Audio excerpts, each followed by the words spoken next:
Então vamos lá, galera. Cardinale, tá me ouvindo? Tá na linha aí? Opa, te ouvindo alto em bom som. Beleza. Então vamos lá. Eu programei um pouquinho pro início dessa live aí, a gente fazer um pouquinho de um bate-papo.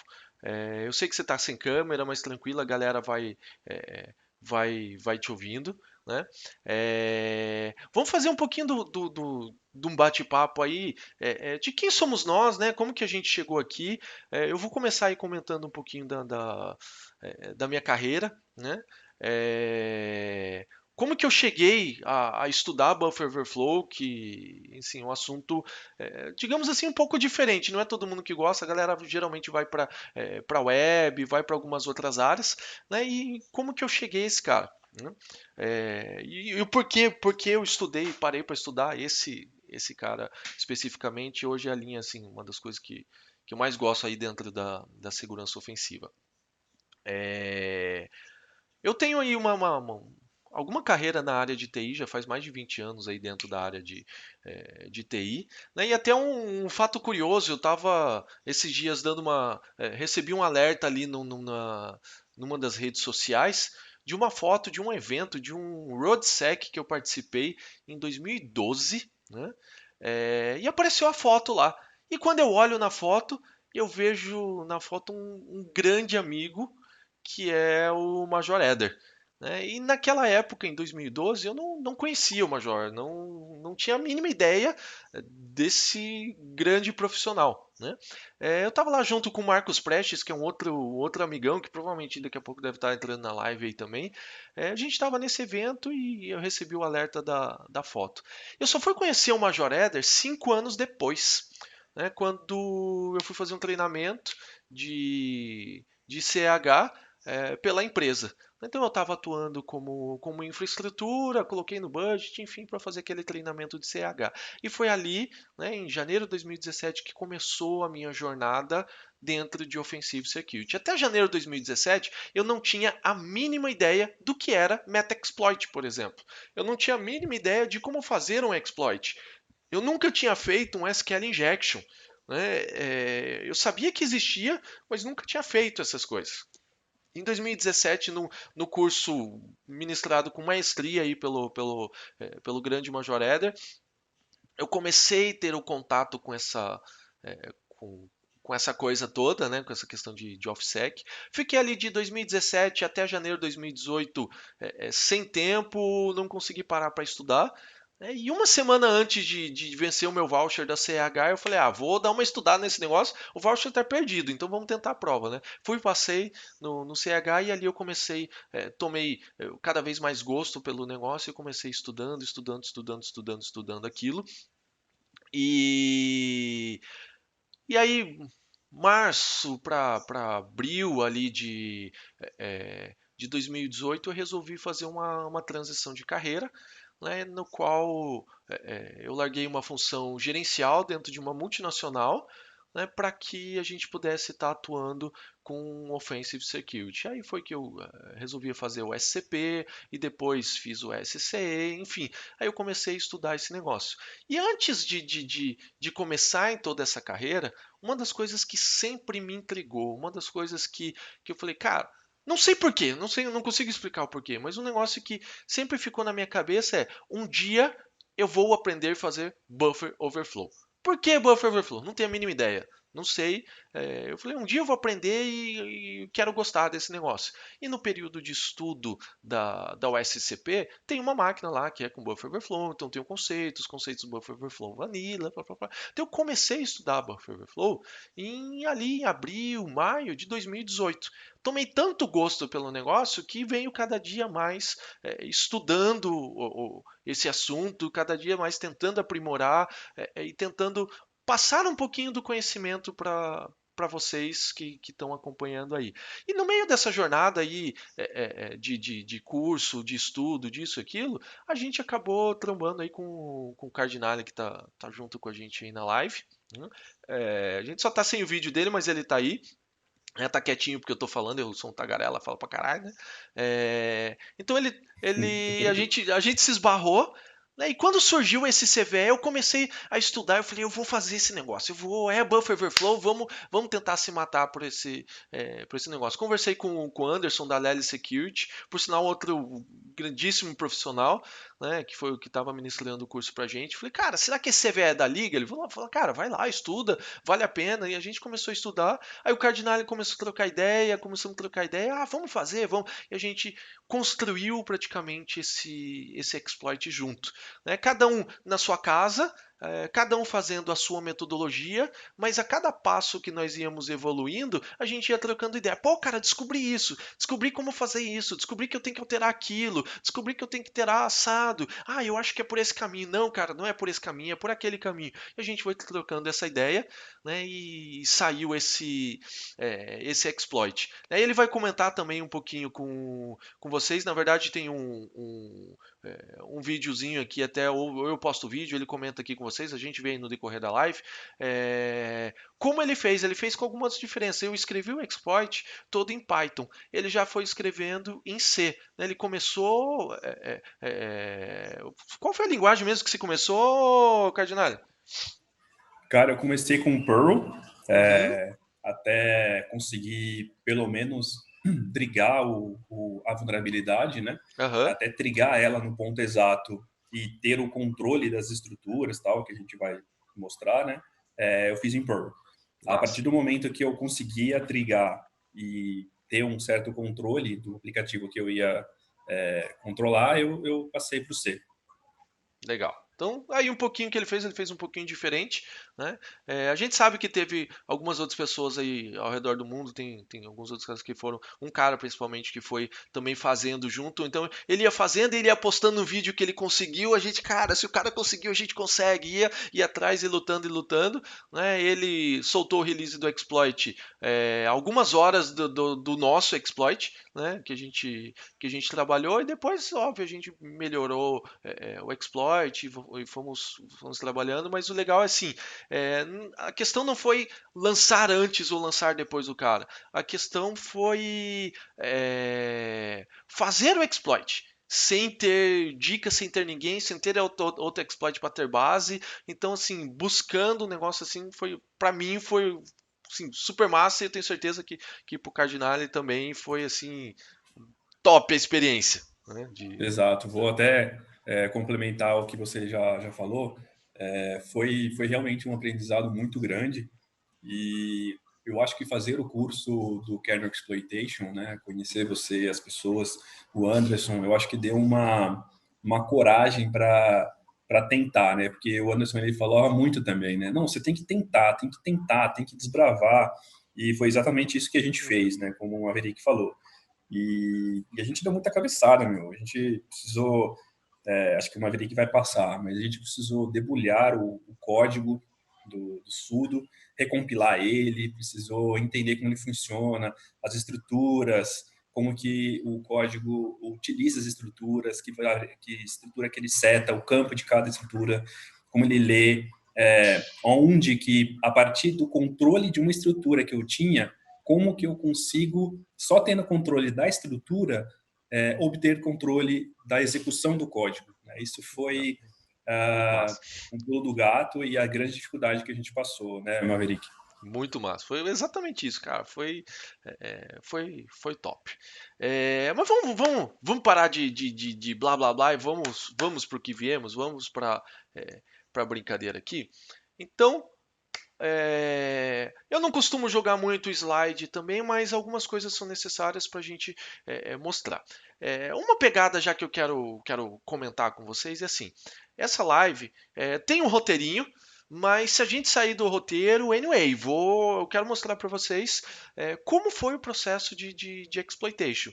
Que o processo a gente teve que trabalhar, teve que bater a cabeça, errou, voltou, vai, faz, fecha, abre de novo, e é esse processo que eu quero mostrar aqui para vocês e a gente fazendo essa brincadeira aí, tá? Então vamos lá. Já falamos da gente, enfim, vamos passar essa brincadeira aqui. Qual que é a agenda que a gente pensou aqui para essa live? Entendendo a vulnerabilidade, ajustando o código para que a gente possa fazer debug. Então tem algumas coisas, algumas cliquezinhas que eu fui colocando ali no código para facilitar o nosso processo de debug. Né? Depois, obviamente, tirar isso para a criação do exploit. Então, cria o exploit e a hora que tiver ok, tiver bonito, tira todos os debugs, tira tudo aquilo que a gente fez no código para facilitar o processo e valida o exploit. Esse exploit é um exploit de PrivX, que é um exploit de exploração de privilégio. Ele tem as suas condições e tem as suas questões para acontecer. Tá? Ali no finalzinho de janeiro, tá? Nós tivemos o release desse exploit. O CVE é um CVE de 2019, mas ele só foi liberado a público ali no finalzinho de janeiro. E o que ele dizia para a gente? O que ele trabalhava? Que uma funcionalidade do PW Feedback, que eu já vou mostrar para vocês o que é esse raio do PW Feedback, o que ele faz, o que ele muda dentro do sudo. Tá? E das versões 1.7.1 até a versão 1.8.30. Nessa primeira semana, na corrida ali da divulgação do exploit, muita gente falou, não, tem até uma versão que vai, eu acho que era 1.8.25, se eu não me engano. Da 1.8.25 não está mais vulnerável, não sei o que lá, papapá, por uma condição que tinha, daí não tá, aí, enfim, a gente foi vendo que realmente estava, que não era só até uma determinada versão. E a versão que ocorreu a correção é a versão 1.8.31. Então, da 1.8.31 em diante, essa vulnerabilidade não está presente mais. Tá? Então, indo um pouquinho mais abaixo nesse advisor ali, ele dá dois POCs para a gente. Tá? Ele dá um primeiro POC usando só um script Perl aqui, abrindo e jogando sudo. Eu já vou explicar os detalhes desse comando aqui. E um segundo POC ele usando um PTY virtual. E eu já vou mostrar também o porquê raio desse PTY virtual, por que precisa isso para que a vulnerabilidade seja trigada, para que ela aconteça ali dentro do nosso processo. Então vamos lá. Para entender isso, nós fizemos, obviamente, um white box. Então, olhar o código-fonte, ir atrás para entender o que foi corrigido, como que eu posso explorar e como que eu posso trabalhar. Então, caindo no GitHub do sudo, nós vamos olhar o commit do cara que fez a correção. Então, o cara que fez a correção, tá aqui, ele fez um commit dizendo que quando usava o Ctrl+U para liberar a linha, ele zerava o contador do buffer e acabava deixando eu fazer o transbordamento do buffer, que é o buffer overflow propriamente dito. Né? Então tá. E nós vamos olhar esse arquivo src-t-get-pass. Maverick, Oi, pode falar. deixa eu te interromper só um segundinho, Manda, cara. Posso te manda ver. interrompendo? Claro, vontade, cara.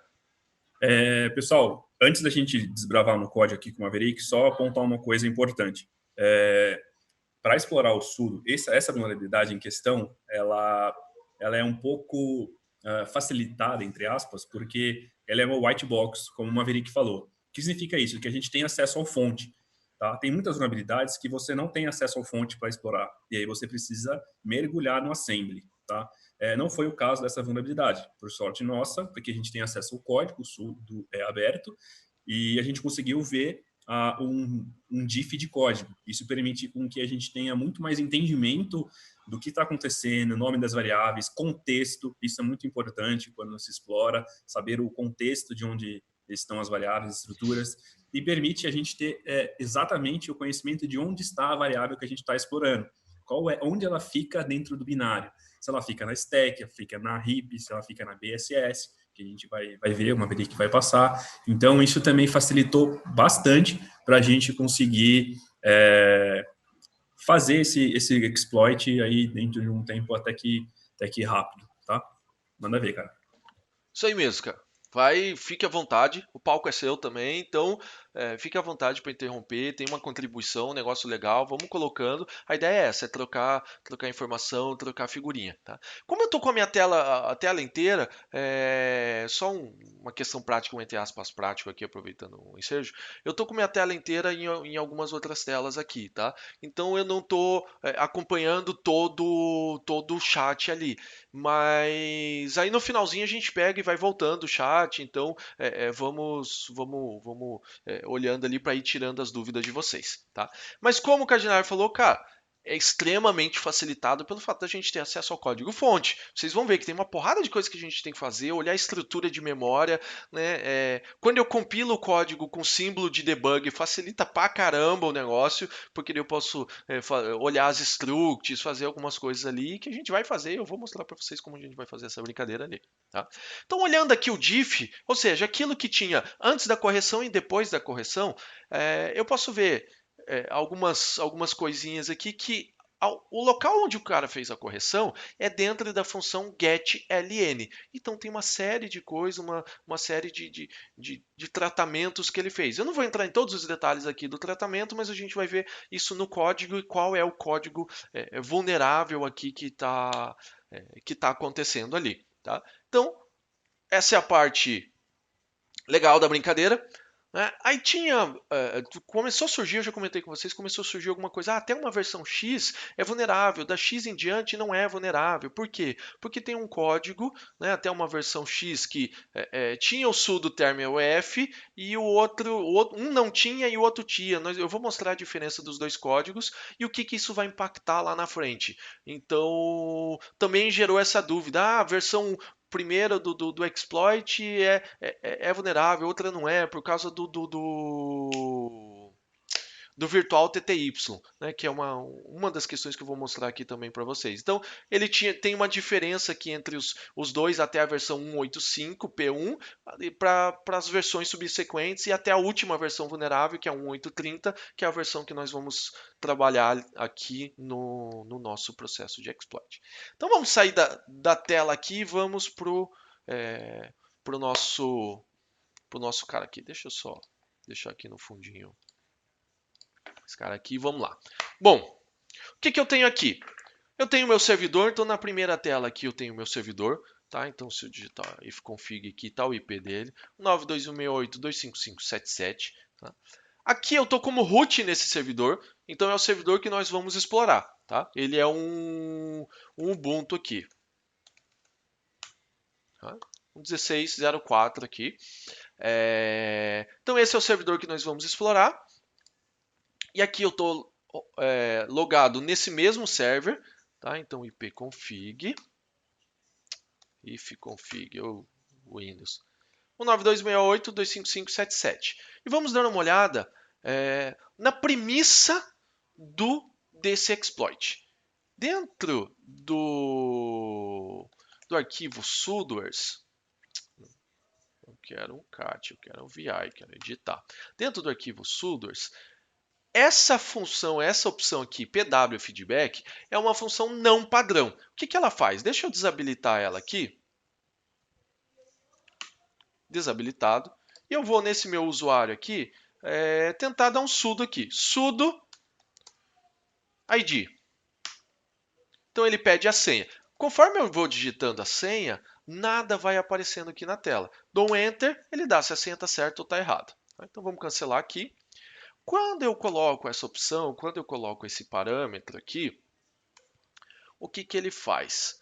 Ele vai mostrar alguns asteriscos conforme eu vou digitando a senha. Então vamos salvar o nosso arquivo sudoers e vou fazer o mesmo comando, sudo id. Então conforme eu vou digitando, ele vai trazendo aqui os asteriscos. Aonde está a vulnerabilidade? No momento que eu faço Ctrl U aqui, ele limpa os asteriscos.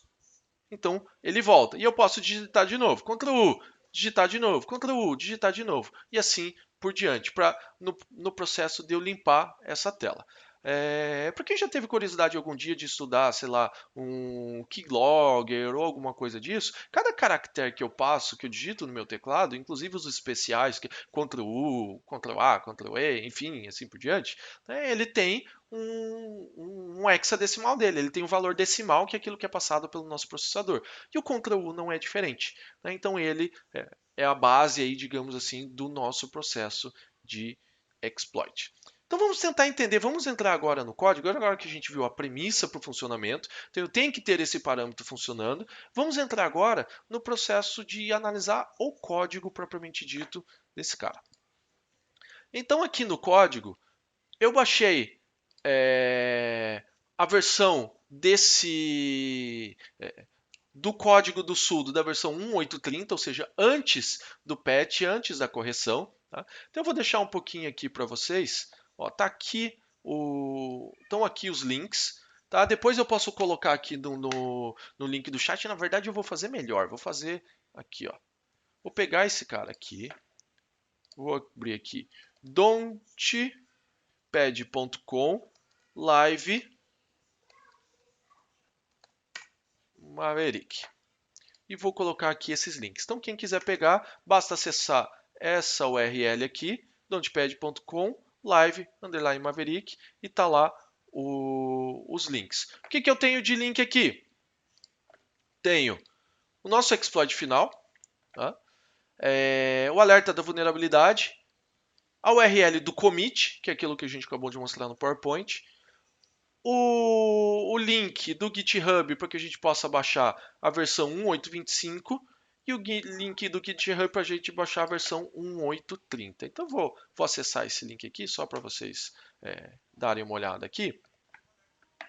Se eu clicar aqui, clone, download zip, a gente faz o download desse release ali. Então eu tenho o release aqui 3F174, que é o commit, desculpa, né? O 3F, o final 174, que é o commit que nós vamos trabalhar, é o commit que a gente está trabalhando aqui nessa versão, que é a versão 1.8.30, que é o código que a gente vai se basear para trabalhar. Tá? Olhando o nosso código, então vamos fechar aqui para olhar ele mesmo. Tá? Então vou lá no src getPass, que é o código que o nosso amigo fez a correção. Então vamos dar uma olhada nesse cara aqui. E a função que ele fez a correção, como nós vimos, é a função de... Cadê? ASCII-Pass, um pouquinho. GetLN. Então essa foi a correção. E o código vulnerável é esse código aqui, ó. Essa parte do código é o código vulnerável. O que acontece? De uma forma grotesca, de uma forma rápida. Vamos dar uma olhada no código. O primeiro código, que ele é um pouco mais simples, e a gente vem para esse aqui, que é aquilo que eu comentei que tem as duas diferenças do código ali. Muita gente falou que esse mais novo, 1.8.30, não era vulnerável por causa dessa diferença. Tá? Se vocês derem uma olhada aqui, o que eu tenho num e não tenho no outro? O código, até a versão 1.8.25p1, ele não tinha uma das checagens aqui, que é a checagem. Então, deixa eu abrir esse cara aqui em definitivo e vou abrir o outro aqui em paralelo. Tá? Então, a 1.8.25 não tem uma checagem que na 1.8.30 aqui ele tem. Quer ver? Deixa eu mostrar para vocês aqui, para vocês entenderem bem legalzinho aqui. Ó. A 1.8.30, vamos indentar esse código aqui, que ele está com umas falhazinhas de indentação aqui. Ele tem essa primeira parte aqui, ó, sudo term euf. Então, se ele for esse cara, ele simplesmente zera essa variável aqui, dá um break e continua. Tá? Isso aqui faz total diferença do nosso processo trabalhar aqui. E o outro código mais novo, tá? Na verdade, o mais novo, espera aí que eu já me perdi, 1.8.30, o mais novo tem esse term.euf e o antigo aqui não tem, ele vai direto para esse outro código aqui. Então ele verifica o sudo term kill, que é o que a gente segue daqui para frente. Então essa primeira parte aqui foi adicionada na 1.8.26 em diante, se não me falha a memória. Tá? Isso faz uma total diferença no processo em si do exploit e a gente vai entender o porquê agora. Eu vou mostrar na prática o porquê agora para vocês. Seguinte, essas três variáveis aqui, sudo term euf, sudo term kill e sudo term erase, elas têm um comportamento, ela recebe um valor diferente se eu faço isso aqui. Ó. Se eu venho aqui no meu exploit e digito sudo "-s", que é um parâmetro para receber do standardin, tá? a senha, e passo aqui uma senha qualquer aqui, vamos colocar aqui, sei lá, vamos usar um eco aqui para fazer esse negócio. Tá? passo essa senha, uma senha qualquer aqui para gente. Quando eu faço o "-s" e redireciono o standardin para dentro do meu sudo, ou eu poderia fazer isso aqui dessa seguinte forma aqui, sudo "-s id". Então eu passo a senha da mesma forma, é a mesma coisa, só digitando o comando de forma diferente. Quando eu faço esse "-s" aqui, esses três valores recebem 0. Então, quando ele vai verificar o processo do overflow, que o código vulnerável é esse código aqui, é essa seção aqui, tá? Quando ele vai verificar, ele sempre acaba caindo nesse EOF aqui. Então eu nunca consigo chegar nesse ponto de código nessa condição. Então por isso que até a versão 1.825.p1 eu tinha condição de chegar, porque esse é o código vulnerável, então ele não fazia aquela primeira checagem, né? Essa checagem aqui que, entre aspas, esse primeiro if mata o meu exploit num primeiro momento, né? Então não dava. E eu vou mostrar o valor dessas três variáveis aqui para vocês já já. Tá? Vamos colocar aqui, aproveitar que eu estou falando disso, printf. Cardinale, quer complementar alguma coisa até esse ponto aí, cara? Cara, acho que por enquanto não. Só um ponto, enquanto você está ajustando aí, é uma coisa importante também, pessoal. Existem, pelo menos nós verificamos duas formas de explorar esse código, tá? Uma foi a mesma que tanto o Maverick, eu, quanto esse gringo, acho que é o Salem Rashid, se não me engano, a que a gente explorou foi essa primeira forma, é você controlando as estruturas, ter controle da estrutura. A gente vai mostrar, sobrescrever algumas estruturas que estão, por sorte, todas alinhadas dentro da memória. A gente vai ver se consegue mostrar isso, né, Maverick? Uhum. Vou mostrar sim. E também a gente conseguiu aproveitar um recurso do sudo, que é o askpass, uma variável de ambiente, que você pode, a opção "-a" do sudo, ela permite que você informe através dessa variável de ambiente qual é o aplicativo que vai ler a senha, né, que vai o askpass. Só que aí, como a gente tem controle de algumas estruturas, a gente consegue setar ela em runtime, vamos chamar assim, né, enquanto o sudo está rodando na memória, e apontar essa variável para o nosso próprio exploit. Então, é o nosso exploit que vai ler, que vai executar um programa que vai ler a senha. E como ele é executado como root, a gente acaba dando um /bin/bash e tendo Spawn do shell, né? a root shell. Uhum. Exato.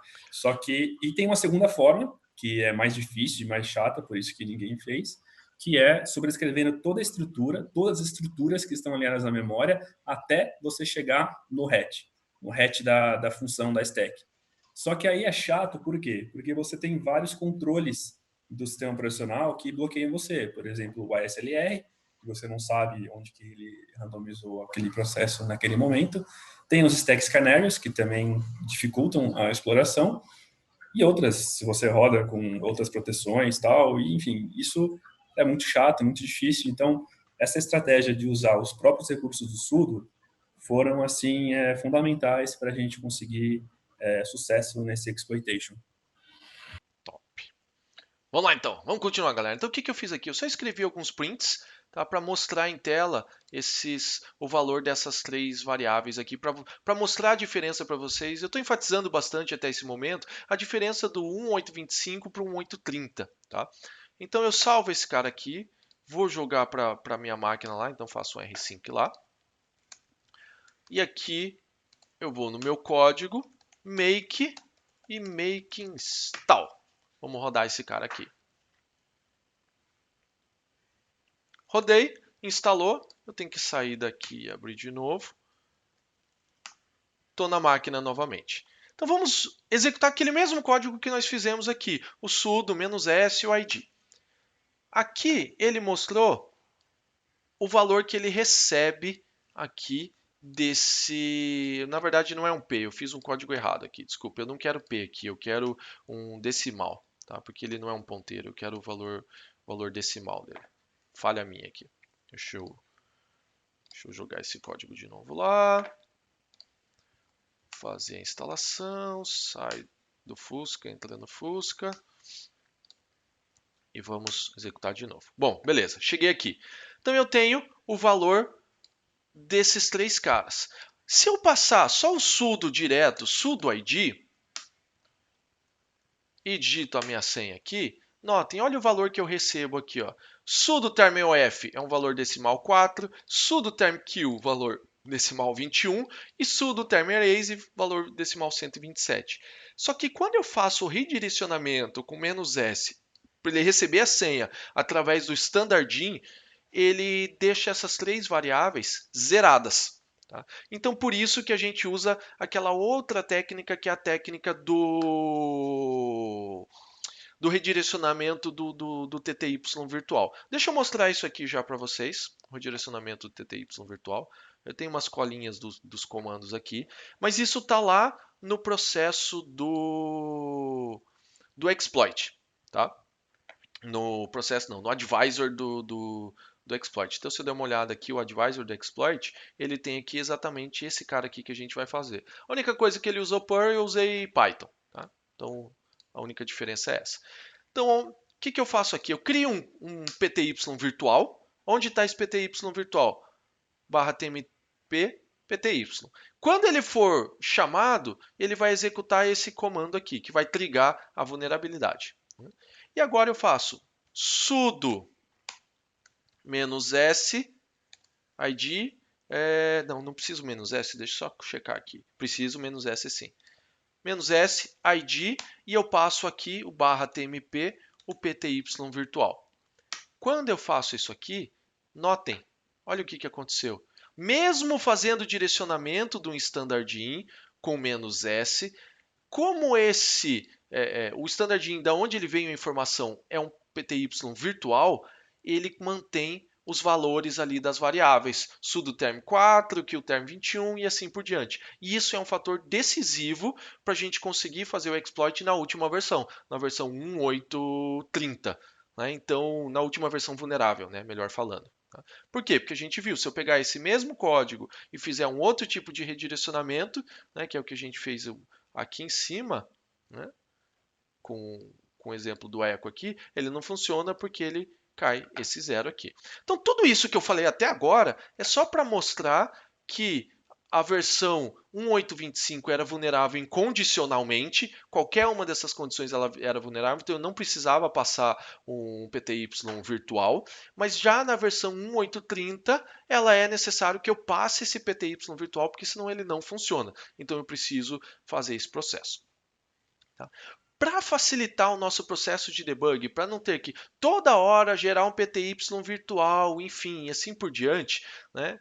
Como que eu construo geralmente um exploit? Eu faço ele ser funcional primeiro e depois eu vou aparando as arestas, né? Dicas aí do Alele, né? Do Anderson da Alele Security. Então, primeiro faz o negócio ser funcional. Depois que funcional, você vai contornando os controles e as outras coisas. Então, para que esse meu exploit seja funcional em qualquer condição, o que eu vou fazer? Eu vou pegar esses valores aqui, que são valores que eu quero que sejam condições, tá? Então, esse cara aqui, e vou jogar hard-coded aqui. Tá? Então, eu vou jogar hard-coded mesmo aqui no meu C. Então, jogo exatamente esses valores aqui. Para quê? Para que eu não tenha que criar um PTY virtual toda hora. Ah, mas óbvio, mas você está alterando o source code, aí o teu exploit vai funcionar mesmo. Calma, isso é só no processo debug. Depois que a gente finalizar o debug, nós vamos criar o processo com o PTY virtual e vamos testar ele sem esse cara aqui que eu estou colocando hard-coded. Tá? Então, salvei aqui, mais uma vez, jogo lá para a minha máquina vulnerável. Compilo, saio do Fusca, entro no Fusca. E agora eu posso fazer, inclusive, com o eco aqui, e eu posso ver que ele ficou os valores que eu quero. Então, ponto. Facilitei o meu processo de testes do exploit propriamente dito. Então, agora eu posso começar a trabalhar ele de uma forma diferente, para que a gente possa trabalhar o nosso exploitation propriamente dito. Bom, Vamos voltar ao nosso código. Vamos dar uma olhada aqui no nosso código e agora a gente vai olhar só o 1830 para frente, porque daqui para frente é tudo igual ao nosso código ali.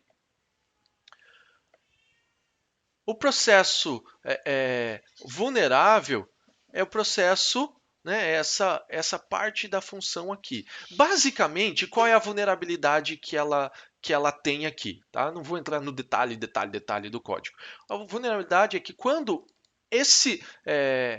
o caractere que nós vimos, que é o Ctrl+U, que é esse cara aqui, o sudo term kill, for chamado pelo nosso usuário, o que ele faz? Ele zera essa variável aqui. Então ele volta essa variável, na verdade ele não zera, ele coloca como buffer size. Qual é o tamanho do buffer como um todo? Se eu der uma olhada no buffer size aqui, que ele vem de outro ponto lá, esse cara aqui é 255 bytes. Então ele tem 255 bytes de buffer. Ele zera isso aqui, mas aqui está a pegadinha. O que acontece? Ele continua atribuindo os caracteres nesse CPP++, nessa vulnerável, nessa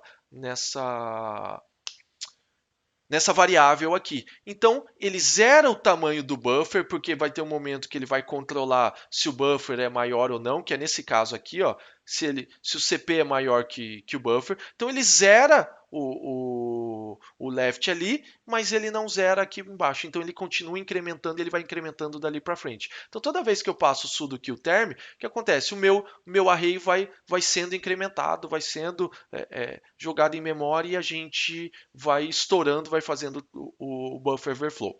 Então, qual é o primeiro conceito e a primeira coisa que eu preciso fazer isso aqui? Quando eu passo o meu buffer, que é aquilo que tem no POC propriamente dito, se a gente der uma olhada no POC, o POC diz exatamente o seguinte, ó, ele passa 100 vezes o caractere A mais o caractere 00, que nós vimos anteriormente quando eu passo originalmente através do standardin era o 0A que eu precisava passar. Aqui para o nosso POC nós vamos alterar esse cara aqui para o 015. Elvio, me perdi. Por que raio do 015? O 015 é o 21 em decimal aqui. Cara, viajei. Não estou entendendo nada que você está falando. Então vamos lá. Eu quero o hexa do decimal 21. Ele é o hexadecimal 15. Então eu estou passando aqui no nosso POC o hexadecimal 15. Então, todo esse cara aqui, então, 100 vezes o caractere A, eu poderia trabalhar com qualquer valor, até 255 aqui. Mas para mim, para ficar mais bonitinho, eu deixei o 100 e é o que o cara coloca no POC também. Então, 100 vezes o caractere A, mais uma vez o 15, que é o Ctrl+U. Que daí o que ele vai fazer? Ele vai entrar nesse if aqui, vai zerar o tamanho que eu ainda tenho de buffer e vai embora. E assim ele vai continuando o processo. Por quê? Porque ele está dentro desse while aqui. Enquanto left for maior que zero, ele vai continuar nesse while e vai preencher esse cara. E vai preenchendo, e vai preenchendo, vai preenchendo e vai transbordando os 255 bytes que tem ali do nosso buffer, da nossa variável, que a gente ainda vai chegar nela e ainda vai ver essa variável propriamente dito, tá? Então, só explicando o conceito aqui propriamente dito. Então vamos lá. Vamos executar esse código aqui. Então eu tenho esse código. Vamos sair aqui e vamos executar. Pô, segmentation fault. Então beleza. Então causei uma falha de segmentação aqui, então ele deu algum erro, leitura ou gravação de memória, alguma coisa deu aqui, deu pau. Então eu consegui trigar a vulnerabilidade. Se eu fizer aqui já com 00, por exemplo, tá? Ó, ele não dá o segmentation fault. Tá? Não funciona. Então, nesse caso, porque a gente fez aquele patchzinho ali, então ele deu o segmentation fault aqui. Beleza. Até aqui vimos o conceito geral. Vamos entrar um pouquinho mais no detalhe, né, do exploit aqui. Esse CPP+, na verdade, tá, ele é um ponteiro para a variável buffer. Que vem aonde? Vem como parâmetro da getLN. Então vamos dar uma olhada na chamada da getLN aqui atrás. Ó. Então aqui atrás eu tenho a chamada da getLN, que ele passa o buffer. Como que é o tamanho desse buffer? Está aqui, ó, a variável do buffer está um pouquinho aqui para trás. Ó, buffer. Buffer, né, o buff, Então aqui ele tem um valor que esse cara eu sei que é 255, mas anyway, né? Não importa muito o tamanho desse cara, vai importar lá na frente quando a gente for fazer os nossos offsets. Só que os nossos offsets a gente vai pegar direto em memória, então não me importa muito com o tamanho desse cara aqui. E aqui está um segredinho de toda a coisa. Todas essas outras variáveis, aí, input, output, restart, getPass e companhia limitada, tá? Ela está na stack. Mas a variável buffer não está na stack. Ela está na seção BSS. Por quê? Porque ela é uma variável estática. Então, como ela foi definida como estática, ela não está no BFCS. Eu demorei pra caralho para entender algumas coisas disso, e demorei pra caramba para entender esse negócio, tá? Por que as variáveis adjacentes ao buff não eram essas variáveis que estavam aqui? Né? Vocês vão ver que a próxima variável adjacente é esse cara aqui, mas eu tentava sobrepor esse, por exemplo, esse PES aqui, para que ele identificasse o PES. Enfim, eu estava tentando sobrepor qualquer um desses outros caras aqui e não conseguia. Por que, que esse XPath vai? Porque ele é um static aqui também. Então, e eu já vou mostrar depois para vocês no mapeamento de memória que esse cara realmente está dentro da BSS, tá?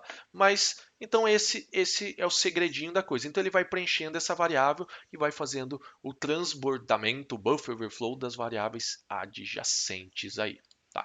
Então vamos lá. Vamos continuar a brincadeira. Vamos lá no getln e começar a trabalhar aqui. Então, beleza. Feito isso, tranquilo. Vamos jogar esse cara no nosso debugger e vamos entender alguns comportamentos e algumas coisas. E aqui eu tenho uma trickzinha que eu fiz para conseguir pegar ele no nosso GDB, no nosso debugger. Tá? O comando, eu tenho um comando aqui ps, tá? Que é um comando maroto, mandrake, tá?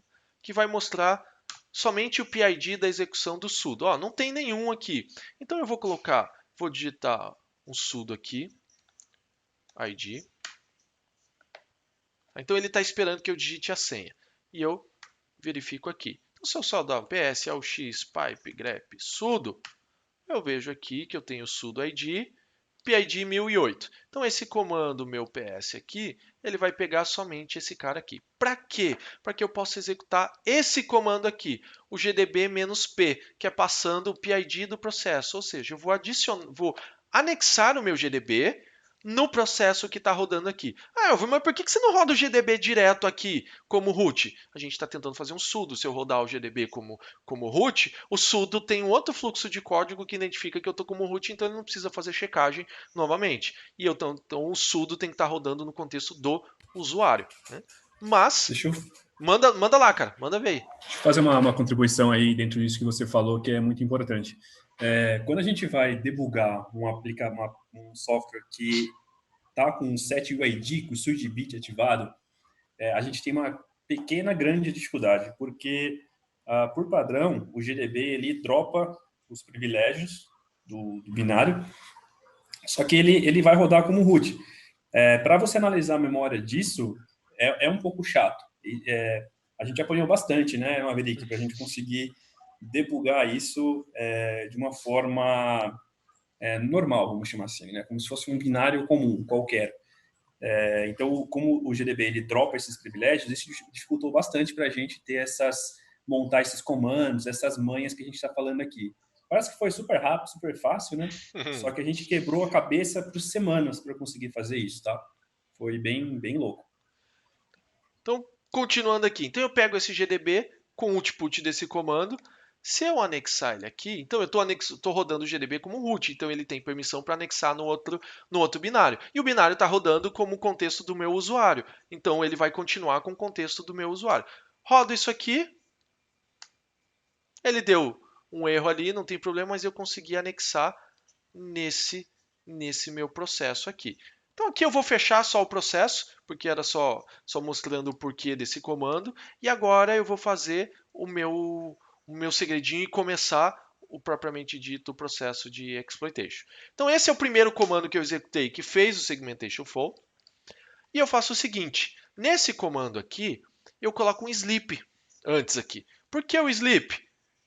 para dar tempo de eu correr na outra shell aqui e executar o comando do GDB. Tá, o sleep 10, né, então 10 segundinhos aqui é o suficiente para mim, antes dele jogar todo esse buffer para dentro do meu sudo. Então eu faço isso, corro no GDB, anexo minha aplicação e deixo minha aplicação continuar. Tá, então continuou, está rodando. Beleza. Daqui a pouco ele para. Ele vai daqui o segmentation fault. Então ele aconteceu o segmentation fault. Aqui está um negócio legal da gente ter o código fonte e assim por diante. Ele já vai me mostrando aonde aconteceu o segmentation fault. Como eu estou rodando o GDB no mesmo diretório da onde eu compilei a aplicação, ele já identificou que eu estou trabalhando com tgetpsc, qual é a linha dele, ele já mostrou aqui todo esse cara, já mostrou o assembly desse cara e assim sucessivamente. Tá? Então, vamos fazer o seguinte, em vez de fazer o buffer direto, vamos jogando de pouquinho em pouquinho, eu vou jogar 50 bytes só e vamos entender como que ele acontece e como que ele trabalha. Para fazer isso, o que eu fiz, o que eu trabalhei aqui? Beleza, o detalhe está dentro da getln, tá? Então a getln que causa o negócio. Então eu vou voltar lá no código, logo depois que eu chamo a getln, tá? Cadê aqui? Getln está bem aqui embaixo. getln, está bem aqui. Logo depois que eu chamo ela, na verdade um pouquinho antes e depois vou adicionar duas coisas. Primeiro, aqui eu vou fazer um printf do endereço de memória, tá, desse buffer aqui, dessa variável. Por quê? Porque eu quero olhar ele no GDB. Então eu quero o endereço de memória dele. Então eu pego aqui o endereço do buff. Então eu vou fazer um printf desse endereço de memória. O %p que pega o ponteiro dele. Então ele pega exatamente esse cara. E depois do getln, eu vou colocar uma instrução assembly aqui para que ele faça um int3, que é um software breakpoint. Então eu coloco o int3 aqui para depois que ele fizer o getln, ele pare no meu debugger nesse ponto do meu código para eu entender o que aconteceu e começar a dar uma olhada nessa parafernália toda e olhar a memória aqui do negócio. Então salvo isso, mais uma vez jogo lá para minha máquina, fecho aqui, make, cadê o make aqui? Make install. Saio do SSH, volto para o SSH. Tá bom, cheguei aqui. Vou fazer aquele mesmo processo. Só que aqui eu vou passar só, eu vou tirar essa multiplicação aqui, vou passar só 100 As.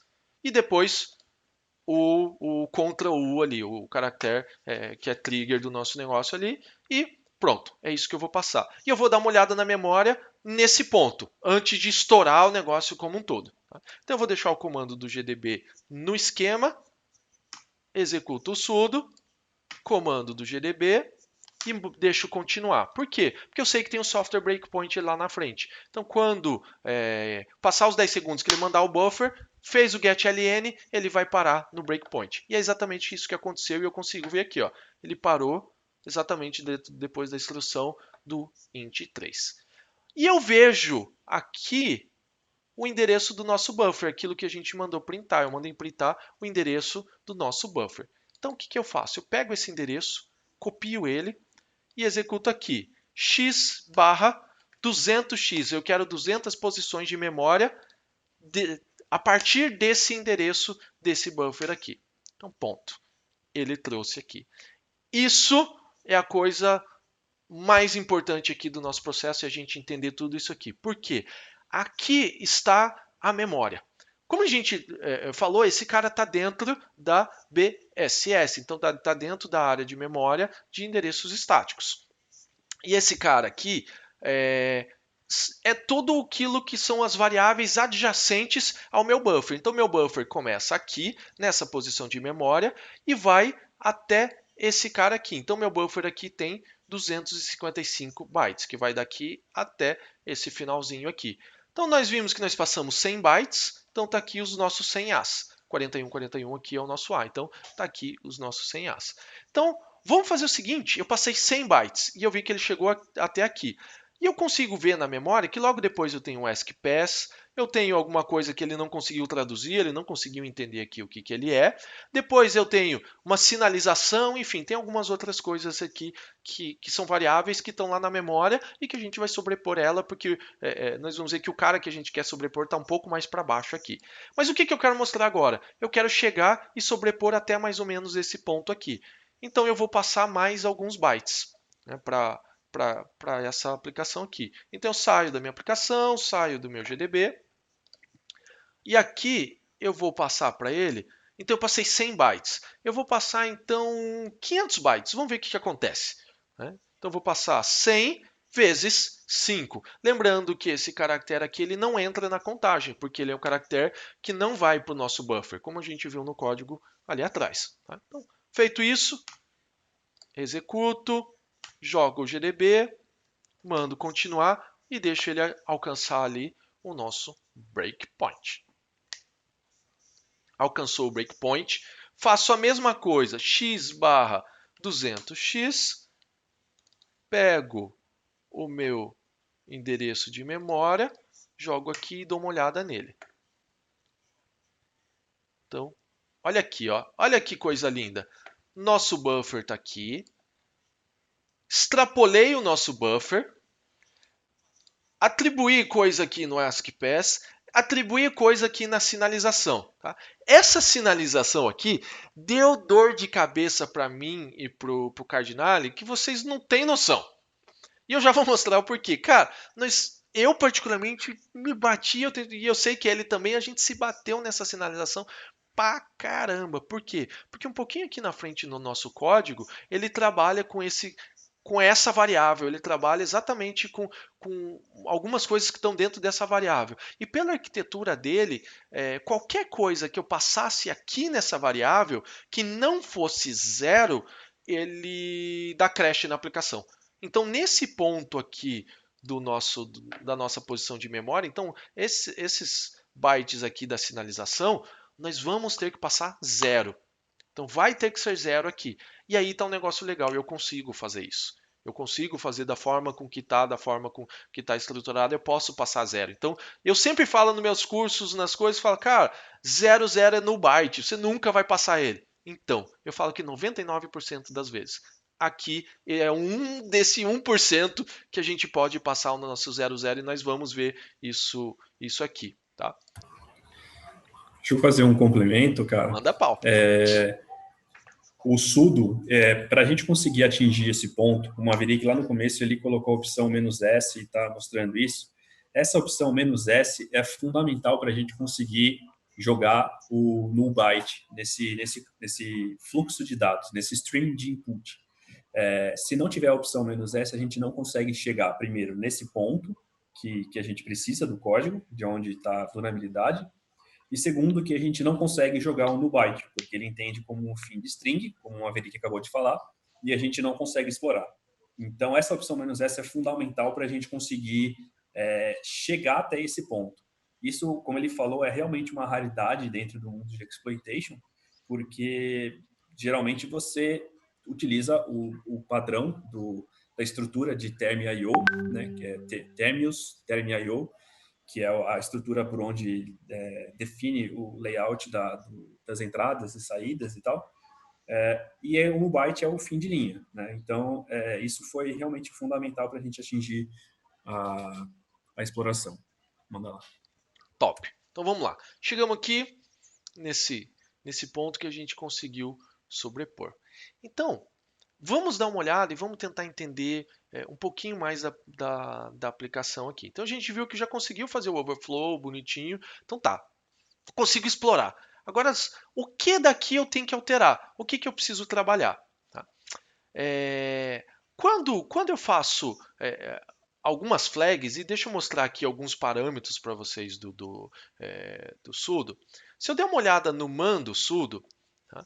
Eu tenho dois parâmetros que são dois parâmetros importantes para a gente. O primeiro é o "-s", que eu estou utilizando o tempo todo, que eu digo para ele que ele vai receber a senha a partir do standardin.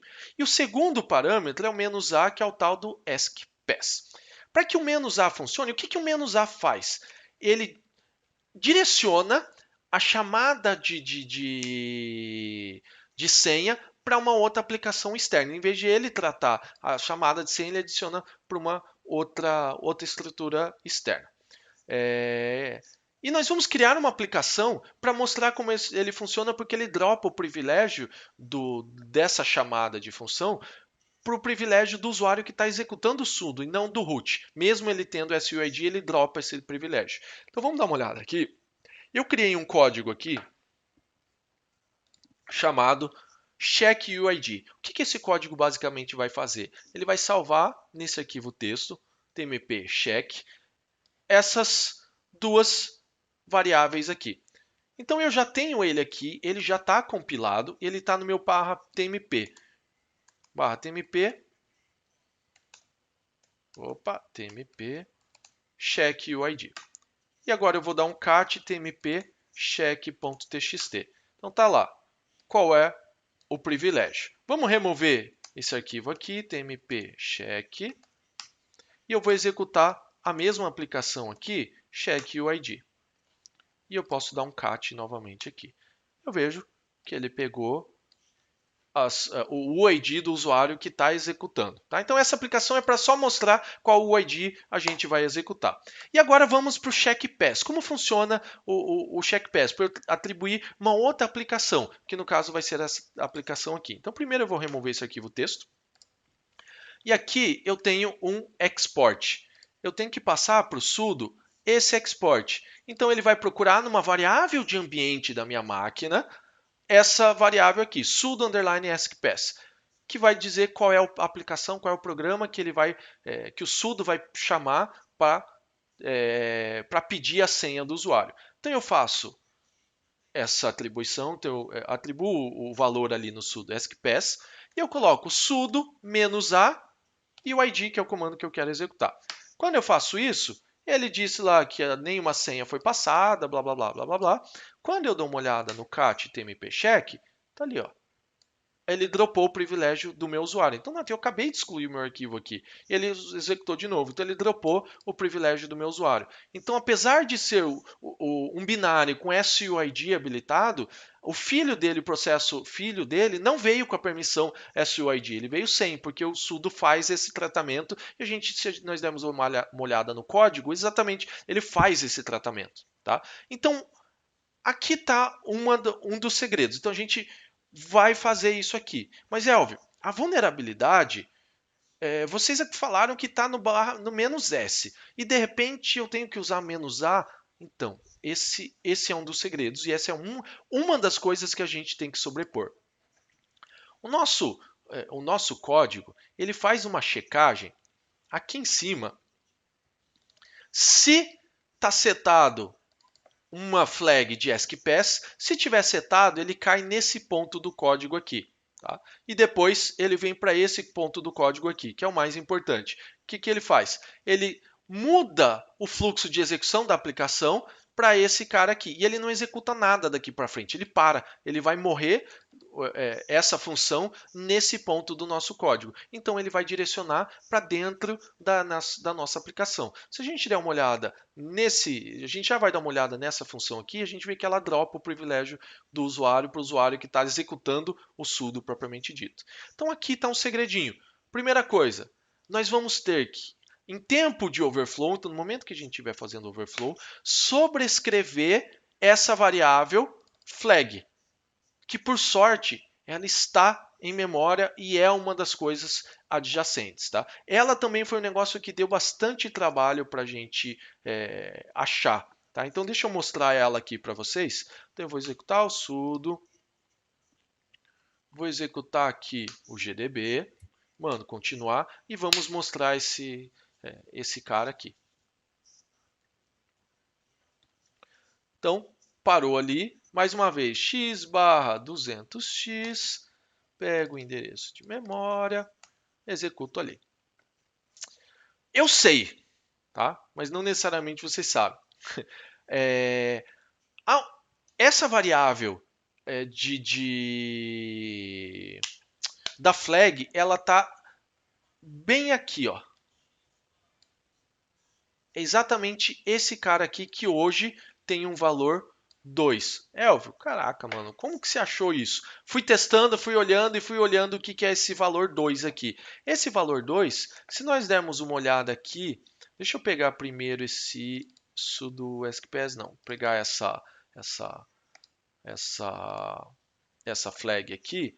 No sudo H, eu tenho aqui, ó, as definições das flags. E se eu der uma olhada na flag aqui, de standard in, que é o que nós estamos utilizando hoje, que é a "-s", ele tem o valor "-2". Então, olhando essas flags, eu entendi, caraca, eu tenho a flag aqui. Ela não está tão visual para a gente, mas eu tenho essa flag aqui.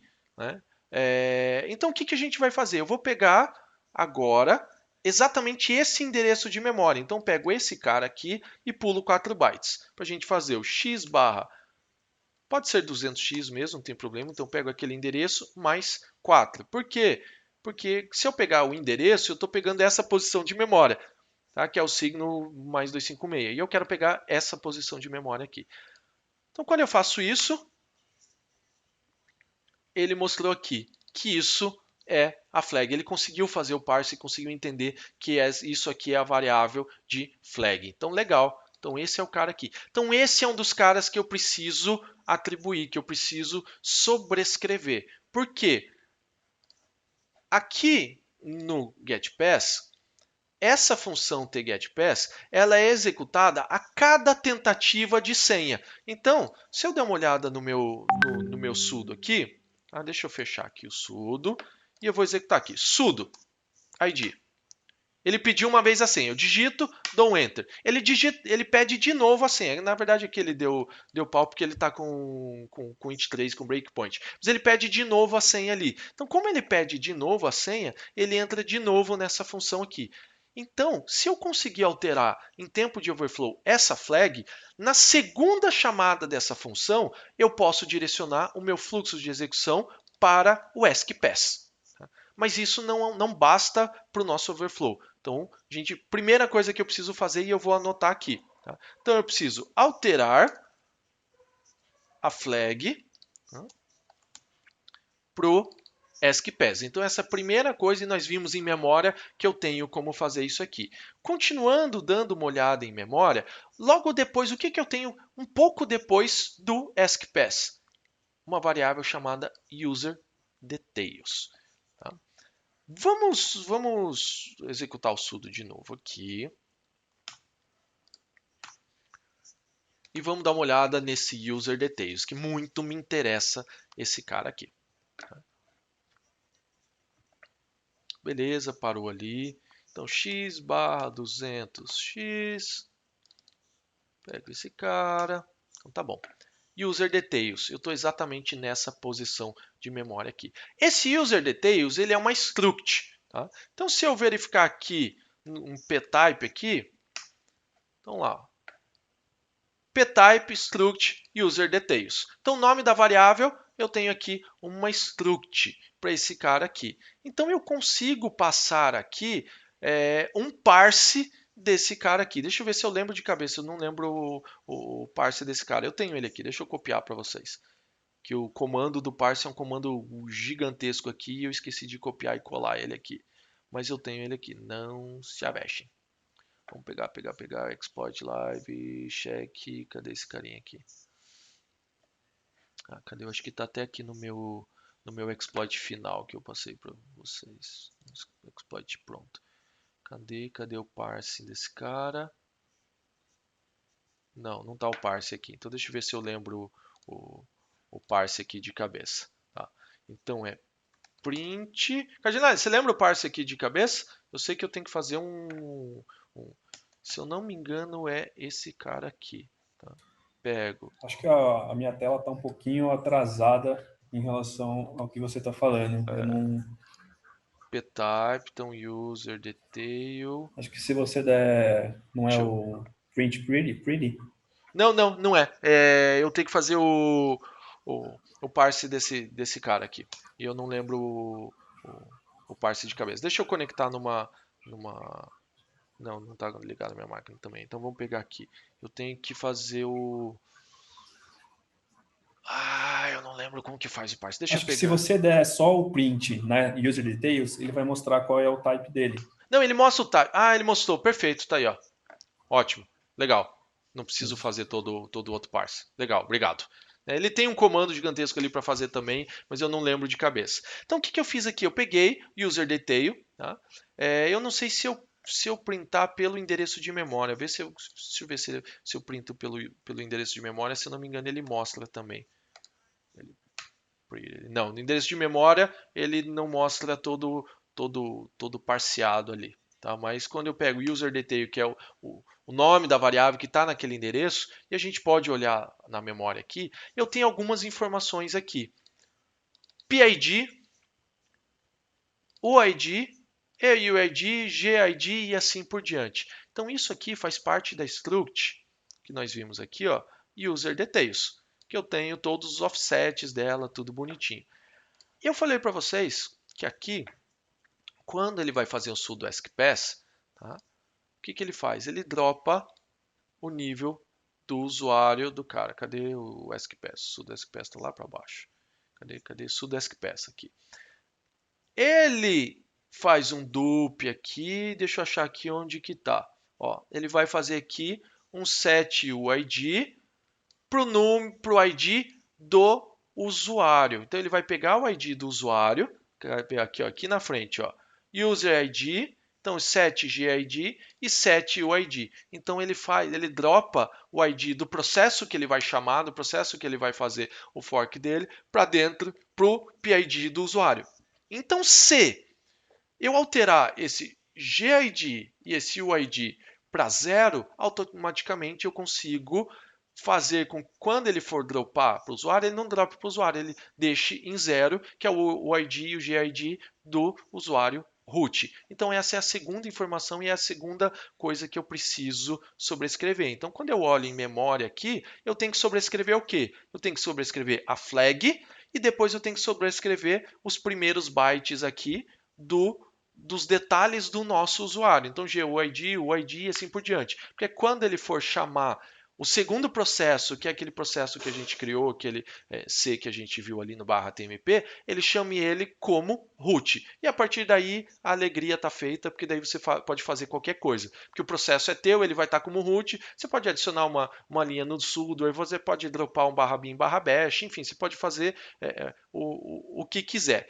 Então vamos parar de conversa e vamos começar agora a efetivamente escrever o exploit, que até agora eu só fiz blá blá blá blá blá blá blá blá blá e a gente não escreveu o exploit propriamente dito. Tá? Posso fazer uma contribuição, cara, Manda antes de a ver. gente. Uma coisa importante, pessoal, é você sempre criar hipóteses durante a sua análise do código, tá? Então, por exemplo, uma vez que está mostrando o código, né, a gente já sabe como que é a forma, a metodologia que a gente tem que fazer para conseguir exploitar esse bug. Porém, quando você está na luta lá, né, você ainda não tem o caminho das pedras, você está descobrindo como explorar essa vantagem de sobrescrita de um buffer, você precisa analisar o código e entender, putz, eu consigo sobrescrever a partir... Você pode mostrar o GDB lá, cara, por favor, a partir do buff lá que a gente explora? Então, a gente sabe que, putz, eu consigo jogar dados, imputar a partir de buff e sobrescrevendo tudo para baixo. Como que isso facilita para que eu tenha o meu objetivo final, que é code execution? Meu objetivo final é executar código, é ter controle do registrador de código, RP, EIP, e a partir daí conseguir executar o meu código, assumir o controle do código. E então, essa estratégia que a gente está usando, a gente estudou bastante, viu, putz, como é que eu consigo, a partir do buff, sobrescrever a próxima estrutura, ter controle do flags, como o Maverick falou, para depois sobrescrever a estrutura da user details. Mano, tudo isso foi dias batendo na cabeça e entendendo como esse fluxo deve acontecer, o que eu devo jogar na memória, o que cada variável deve ter para que quando cair no for, no if, ele aconteça como eu quero. Tá? Esse é o objetivo final, é você controlar as variáveis para que indiretamente você tenha controle sobre o fluxo do programa. Tá? Essa é a maravilha aí do exploitation. Manda ver, cara. Top. Então, assim, para a gente não perder muito tempo com codificação do exploit propriamente dito, eu vou pegar o exploit aqui, a primeira versão que eu escrevi dele já pronto, tá? Então, voltando na memória que a gente viu aqui há pouco, eu vou copiar todo esse buffer de memória aqui, simplesmente copiar ele e vou jogar aqui no meu bloco de notas. Tá? Então, tenho aqui o que eu preciso sobrescrever aqui? O buffer, porque é um cara que é lixo, que a gente vai sobrescrever. Depois eu tenho que sobrescrever esse cara aqui na frente. Tá? Então eu sei que ele é esse endereço de memória aqui. Tá? Eu vou dar um Enter aqui. Só para a gente ver. Então é esse endereço. Opa! É esse endereço de memória aqui, mais 4 bytes. Tá? Então esse é o cara que eu quero sobrescrever aqui. E depois eu pulo alguns bytes, então a flag se resume aqui. Então eu tenho alguns outros bytes aqui, que ó, 1, 2, 3, 4, 5, 6. 6 vezes 8 aqui, tá? Então 6 vezes 4, desculpa, 4 bytes aqui. Então eu pulo mais alguns bytes para daí sim começar a sobrescrever o user detail. Então eu tenho uma porrada de byte aqui. O primeiro cálculo que a gente precisa fazer é saber quantos bytes eu tenho daqui até a minha flag propriamente dito. Então eu vou fazer o seguinte, vou usar o Python para calcular isso aqui. Então eu pego o endereço final aqui, que é o endereço da nossa flag, né, no Python aqui.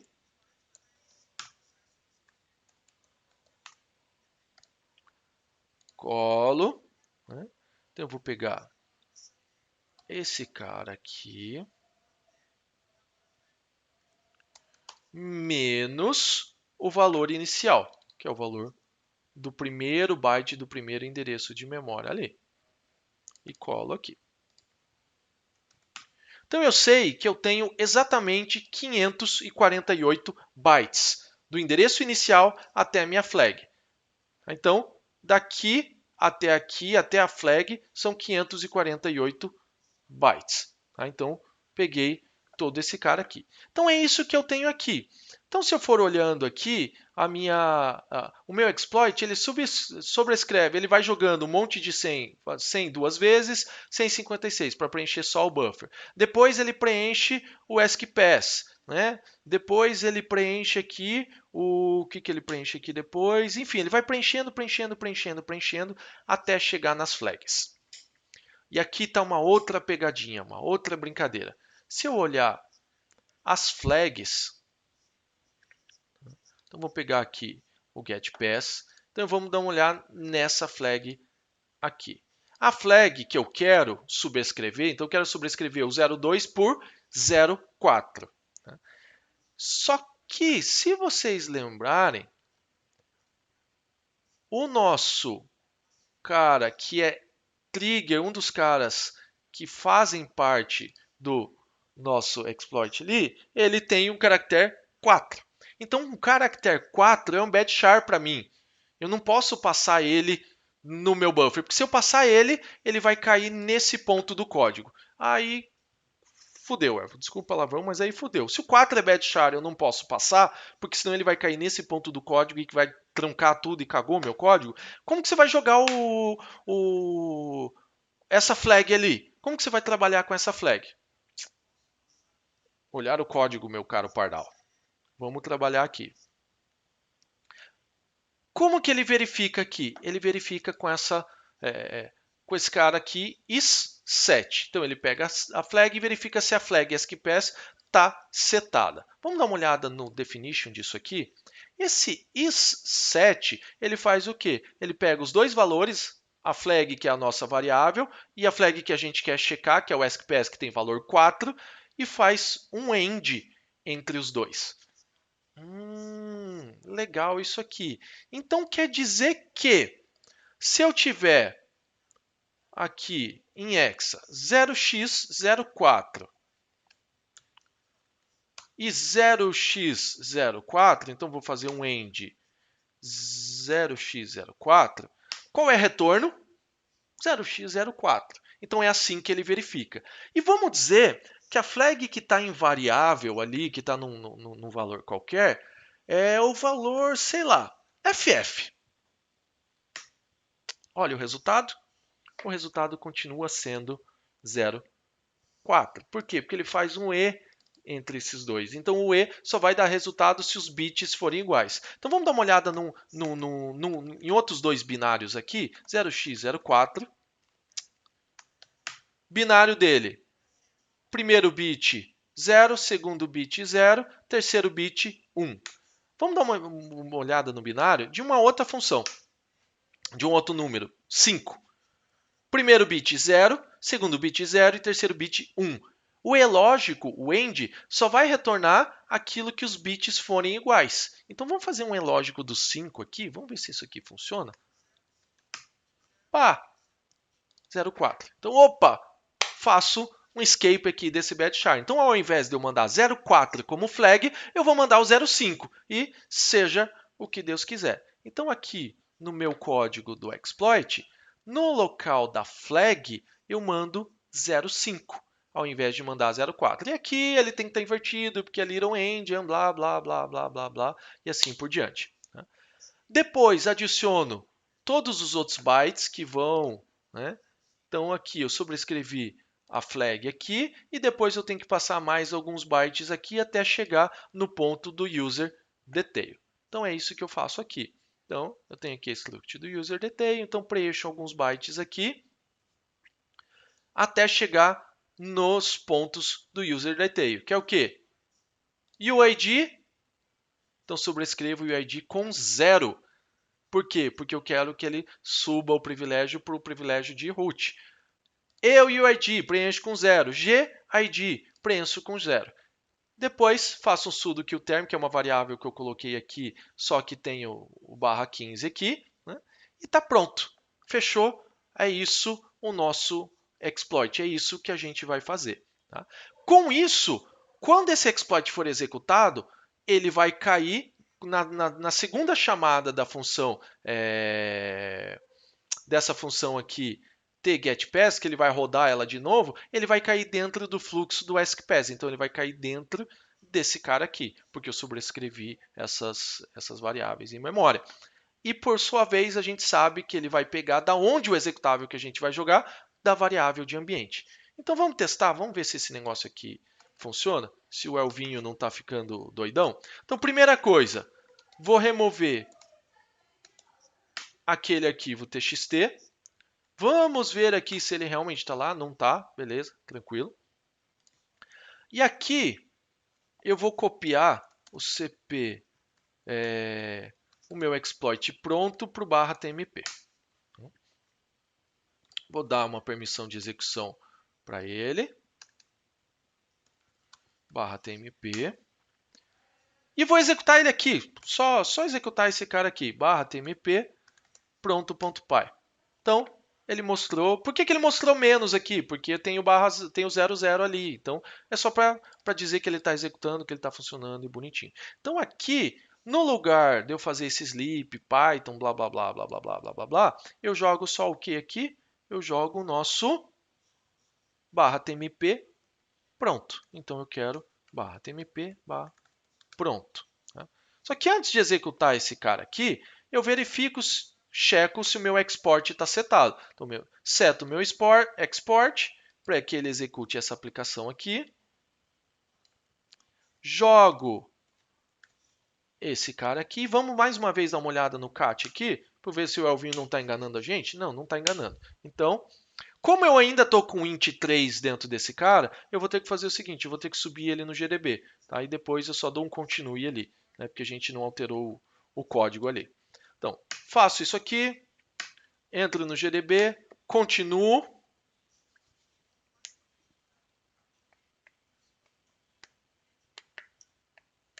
Beleza, ele parou no int 3, eu só vou continuar. Né? Se eu quiser... Na verdade, não vou continuar, não. Vamos dar uma olhada aqui na nossa memória. Ver se ele fez tudo bonitinho como ele teria que fazer. Né? Então, vamos dar uma olhada aqui. Eu acho que ele até... Não, ele deu um pau aqui. Ó. Ele não conseguiu achar o arquivo bash. Então, ele vai estar... vai estar com zica. O que eu fiz aqui? Pronto, ponto .py, né? O cara não colocou o ponto .py ali, beleza. Então, executa de novo. Abre o GDB, manda continuar e vamos embora.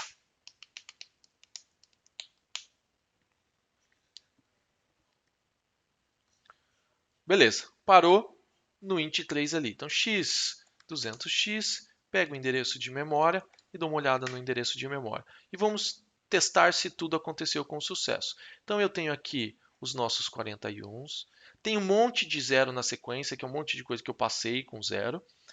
A nossa flag, olha aqui a nossa querida flag. Então, vamos dar uma olhada nessa flag. X barra 10x, flag mais... Então, tá lá, ó. Get pass flags com valor 5. Então ele fez o overflow. User detail, olha aqui, ó. Print user detail. PID 0, PPID 0, SID 0, UID 0, AUID 0 e GID 0. Então pronto. Consegui sobrescrever essa estrutura. Então se tudo estiver certo agora, tá? Basta eu continuar, ele vai executar a minha aplicação. Ele deu erro aqui, disse que a senha está incorreta. Tá? Fecho o GDB e dou um cat. Tá lá.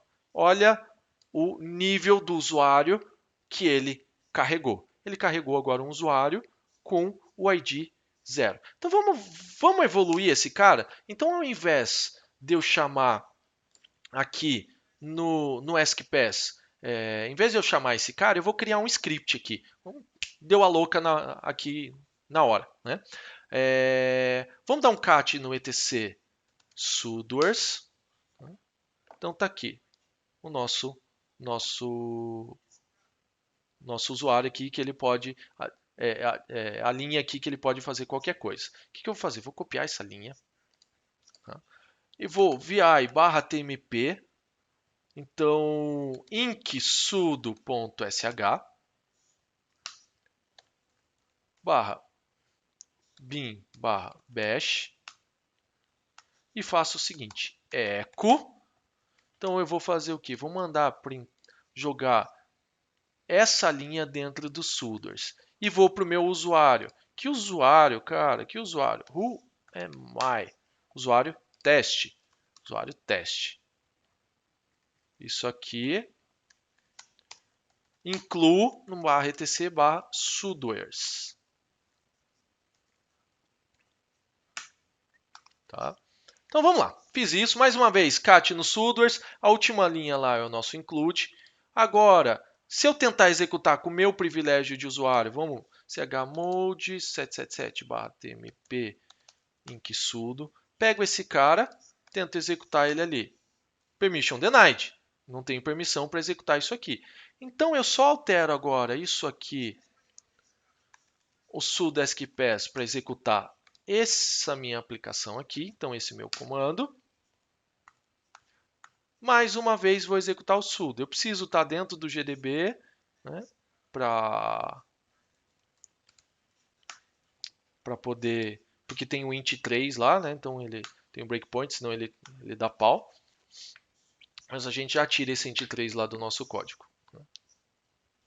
Então, feito isso, mando continuar.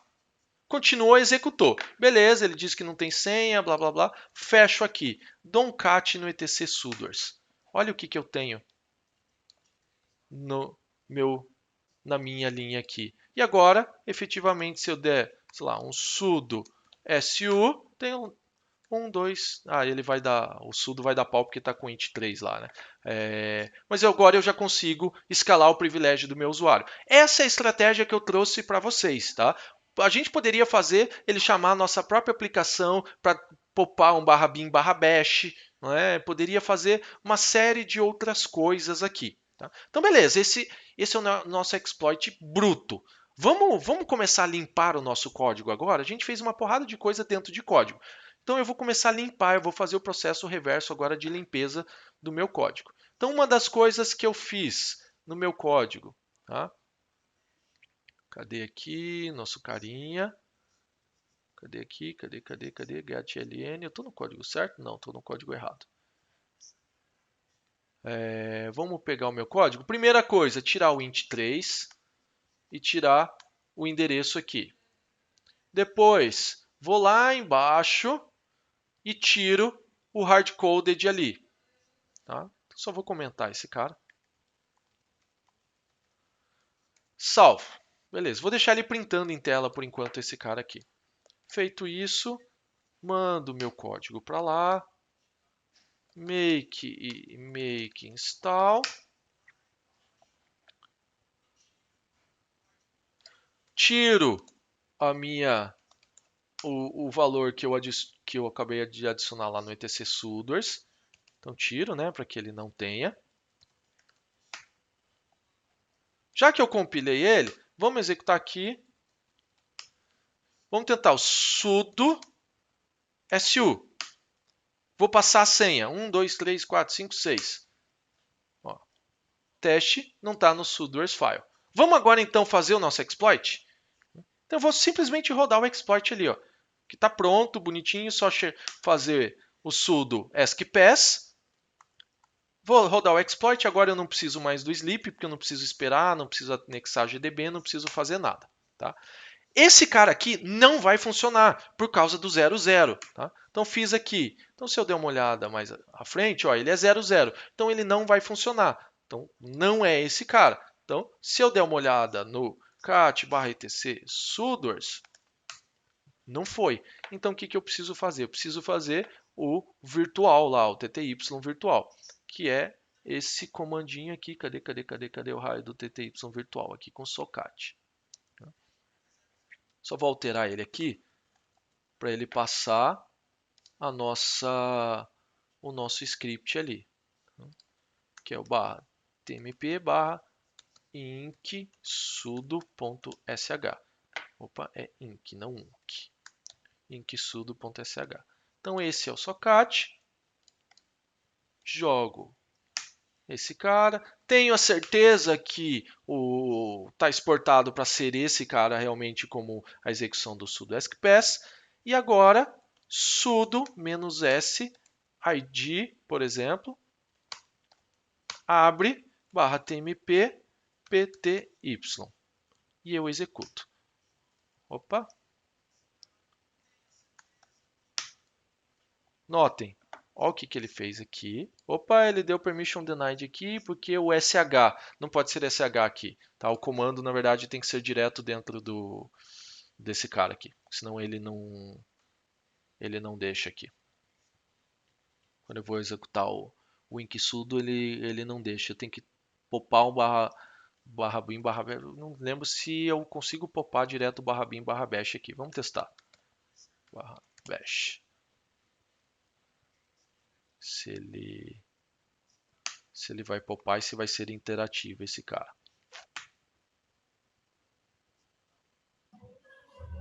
Não, cara, nossa. Pera aí. Nossa, eu tô fazendo um negócio totalmente errado, cara. Idiota. Não, mano, você vai dar risada agora. Aqui não é a escalação do privilégio, aqui é o primeiro estágio. O que é o primeiro estágio? O Python, cara. Que é quem vai dar o input para ele. O que acontece? Aqui é o input de dado, é aquilo que ele vai receber como se fosse a senha. Aí depois, o arquivo que escala, eu tenho que passar no user Na pass. variável de ambiente. É. Nossa, Ah, eu Caralho. achei estranho. Eu confesso que eu achei. Falei, cara, você tá meio rápido. Será que eu perdi alguma Não, coisa? Porque eu não não. tô vendo a tela, né? Não, é muito burro, cara. Agora eu.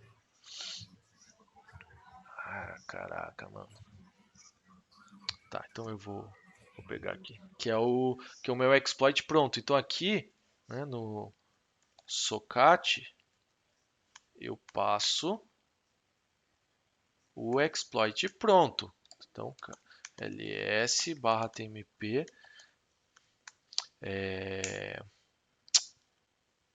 pronto.py. Pronto.py. Nossa, que cagada. E aqui no sudo askpass é aqui que eu coloco o cara que escala. tmp escala.sh. Vamos dar uma olhada aqui. cat/etc sudoers Beleza, não tenho nada ali no sudo. A última linha meu include. Jogo esse cara e efetivamente rodo o exploit. Beleza,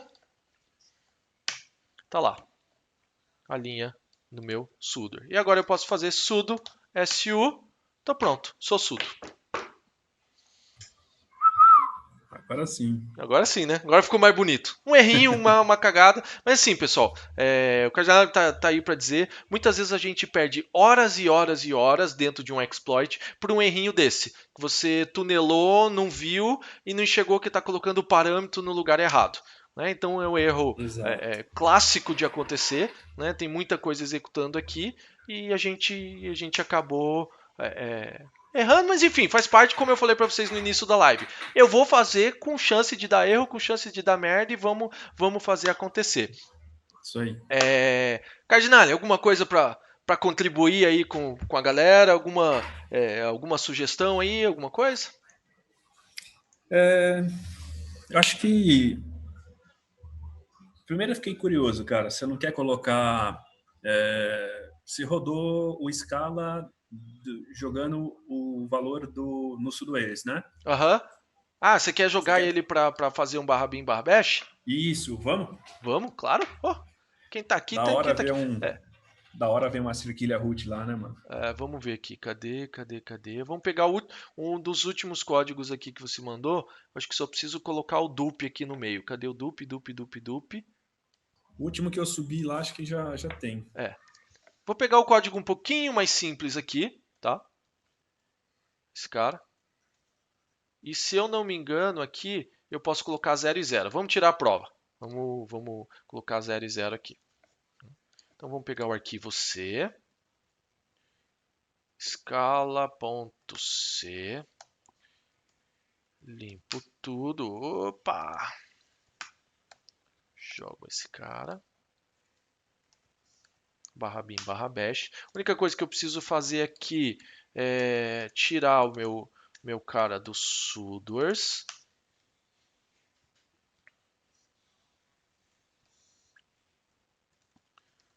Tiro ele do sudoers. Eu tenho que deslogar aqui, inclusive do SSH, para ele limpar o token, né, para ele não ficar nenhum token. Então vamos lá, sudo su. Vamos lá, 1, 2, 3, 4, 5, 6. Beleza, não estou no sudo file, limpou o token, bonitinho. Tá? Então vamos executar aqui.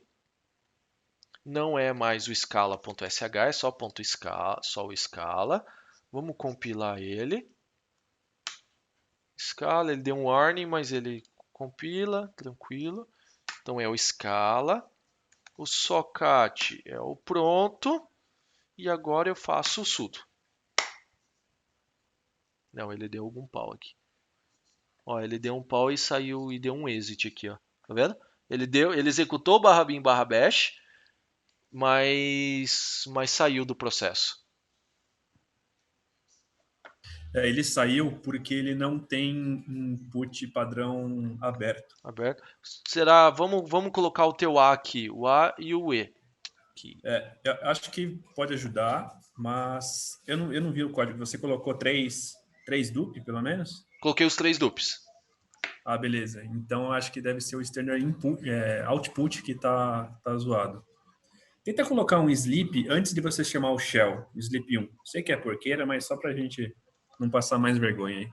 Não, mas eu acho que o esquema é o ele tá caindo no barra bin barra bash e tá saindo. Não, saindo não, porque o exec EVE faz fork, né? Ele faz um É que fork você, no. isso, exato, ele, na verdade, ele substitui processo. Aham. Mas acho que o grande pau, cara, é que a gente não tá fechando os file descriptor antigo. E a escala.c, então vamos lá. Mas na pior das hipóteses, eu sei que eu tenho o Pythonzinho pronto aqui que faz também. Que o meu Python tá funcionando. A gente tenta com C agora, se não der, a gente faz com Pythonzinho ali. Então pronto. Eu jogo esse cara aqui. Vamos executar. Não deu. Vamos jogar com Python. Deixa eu ver qual. etc. Scala. É TMP. Scala.py. É exatamente esse Python aqui. Então vamos atribuir aqui scala.py, socate e play. Tá aí, ó. Estava sem permissão de root e agora eu estou com permissão de root. ID, tô lá, ó. Tô com o meu Isso aí. usuário ali, Boa. SUID. Tá? Então qual é o Python que eu fiz? Cadê o raio do meu Python aqui? Não é esse. Deixa eu pegar aqui para vocês. cat/tmp scala.py. É esse Pythonzinho aqui. Ó. Ele faz a duplicação e faz exatamente isso. Ele faz a duplicação do standard in para o standard erro, standard out para o standard error e depois ele chama o /bin/bash. E foi o que aconteceu aqui. Ele printou uma mensagenzinha na tela e fez o /bin/bash. E está pronto o nosso processo ali. Ele fez o spawn do shell. Então, voltando, vamos dar uma olhada aqui naquilo que a gente fez durante esse exploit como um todo. Nós entendemos a vulnerabilidade, entendemos a memória, como que estão os dados em memória, ajustamos o nosso código para debug, né, criamos o exploit propriamente dito, que na verdade é aonde eu vou mandar os buffers propriamente dito, e depois, por fim, exploramos a vulnerabilidade. E apanhamos um pouco por causa de um erro primário ali, um erro mais muito comum da gente fazer. Tá? Então, galera, eu gostaria muito de agradecer todos vocês pela audiência aí, todo mundo ficou até o final da live. Espero que tenham gostado, que tenham visto um pouquinho do que é o dia a dia, o que é a prática aí de um exploit writer, né? Um cara que vai escrever um exploit é mais ou menos isso. E é na corrida contra o tempo ali, até o outro cara que coloque na frente. Esse exploit não pela condição muito específica dele, né? Mas alguns exploits podem valer grana, e grana alta. Né, dependendo do exploit. Um exploit previous que não autenticado para o Linux, se não fosse pela condição do PW feedback, que é uma condição que vem não padrão em todas as distros, se fosse uma condição que viesse padrão em todas as distros, esse exploit tinha dado uma grana e tinha dado uma grana bem interessante. Né, porque é de alta utilização. Então era isso que eu queria mostrar para vocês, um pouquinho do processo de criação. Agradeço mais uma vez a imensa participação aí do Cardinale na live, contribuindo, ajudando e a gente escrevendo junto o negócio. Né? Parceria, a gente escreveu o export junto também. Né? O exploit está público. Tá? Então a versão que está pública é uma versão um pouquinho diferente, um pouquinho melhorada. Por quê? Porque essa versão que está público, ela faz uma espécie de um fuzzing antes para trabalhar com os offsets. E ela é um Python só que faz todo o processo. A gente roda ele, vai fazer um fuzzingzinho antes e depois exploita propriamente dito. Tá? Então tá aqui o link, eu vou colocar também lá no Don't.pad. Tá? Então o link lá do Don't.pad, na verdade já está lá, né, o exploit final. Então, muito obrigado e até a próxima live. Cardinale, alguma coisa aí para fechar? Cara, é só, acho que você falou legal, só. Não sei se alguém quer fazer alguma pergunta, Boa, mas boa, né? Querem fazer pergunta ali no chat, alguma coisa? Bem lembrado, cara. Eu já ia dispensando a galera. Oi, tá louco. Acho que tem um delay para. tem um delayzinho. E um ponto interessante também, pessoal, é que isso daqui é muita tentativa e erro, mas não tentativa e erro de forma arbitrária, tá? Mas é insistência, é você criar uma hipótese e persegui-la. Então, por exemplo, quando a gente estava lá no GDB, né, vou falar a minha experiência, eu acho que foi com certeza a mesma coisa que o Maverick. Quando a gente estava lá no GDB, a gente via as estruturas e pensava, puta, vamos pensar, vamos sobrescrever aqui user details, mas puta, eu precisaria chegar até depois, não, porque logo depois da user details tem umas outras estruturas que chamam a atenção também, né? Só que, então assim, a gente tem que descobrir qual é o caminho que a gente tem que executar. Então, você cria uma hipótese e vai atrás dela. Então, você usa o GDB para citar as variáveis, em vez de você já criar o exploit, já ir zerando as estruturas, como a gente fez, a gente primeiro zera as estruturas dentro do GDB, depois a gente seta pelo GDB a flag para 4, depois a gente seta user details para 0, né, UID, o UID, Effective User ID, e aí a gente vai testando, como a gente tem o código, né, a gente vai dando next, next, next, e vai testando as nossas hipóteses. A hora que a gente consegue, aí sim é perseguir o alinhamento das estruturas na memória, os valores corretos para cada variável, no momento certo, saca? Esse é tudo um trampo meio difícil, né, que vai tempo e muita tentativa. Bom, Eu se alguém... vou comentar Vai só lá. uma coisa que o Anderson comentou, né? Não é o meu dia a dia exploit writer, eu faço por gosto, porque eu acho legal, acho top, faço porque amo esse negócio, né? Mas o dia a dia de um criador de exploit, muitas vezes o cara vai passar 3, 4, 6 meses, um ano para conseguir criar um exploit funcional. Né? Então, muitas vezes a gente, no processo de criação de exploit, se bate, fala, eu estou gastando 2 dias, uma semana, 2 semanas em cima disso, já gastei muito tempo, vou desistir e vou embora. Né? Não desista, persista, né? Porque no dia a dia de quem cria exploit propriamente dito, é dispendioso, é demorado, é chato, né? Tem que saber a hora de desistir, sim, mas tem que saber também a hora de persistir, de continuar. Né? Perguntaram, vai ter outras lives? Com certeza. Né? Volta e meia eu solto uma enquete nas redes sociais, então fica. As 2 lives que eu fiz semana passada e essa foram resultado de uma enquete. Eu peguei 2 temas, joguei uma enquete, a galera escolheu. Né? Como eu mandei em 2 canais, mandei no Insta e mandei no meu grupo do Telegram, a galera. Cada um ganhou um lugar, cada lugar ganhou uma live. Então, semana passada, segunda-feira passada, eu fiz uma live, que é o conceito básico de exploração de overflow, e essa semana eu fiz a gente fazendo essa aqui do CVE. Então, acompanhe na rede social, que volta e meia eu solto lá. Galera, então, tô pensando em fazer uma live, quais os assuntos? Solto 2 assuntos, solto um quiz, a galera responde, eu fecho o quiz, e depois a gente prepara, elabora e traz a live para vocês. Me sigam no Instagram, tá? Eu vou botar, deixa eu colocar aqui na tela para vocês a minha câmera grande. Aqui no rodapé da tela tem as redes sociais, o Instagram, o Facebook e o Twitter, tá? Na verdade, o YouTube. Então estão ali as 3 redes sociais que eu estou jogando as coisas. Me sigam lá nas redes sociais que eu tô postando conteúdo. Né? A gente vai começar a postar uma série de dicas de buffer overflow, de shellcode. Né? Então a gente vai começar a trabalhar. A gente está trabalhando bem forte em cima dessas mídias, dessas redes, para trazer conteúdo e para trazer conteúdo de qualidade para vocês, para quem gosta de overflow, para quem quer aprender overflow, para quem gosta de shellcode, quem quer aprender shellcode. A gente está lançando e está colocando conteúdo para que vocês possam acompanhar, crescer e que possa atuar aí nesse mercado de trabalho que eu particularmente adoro aí. Né? Beleza, galera? Era isso. Cardinale, mais uma vez, muito obrigado. Obrigado pela participação. Valeu a parceria. Obrigado vocês e Valeu, cara. até a próxima live aí. Falou, pessoal. Abraço. Valeu.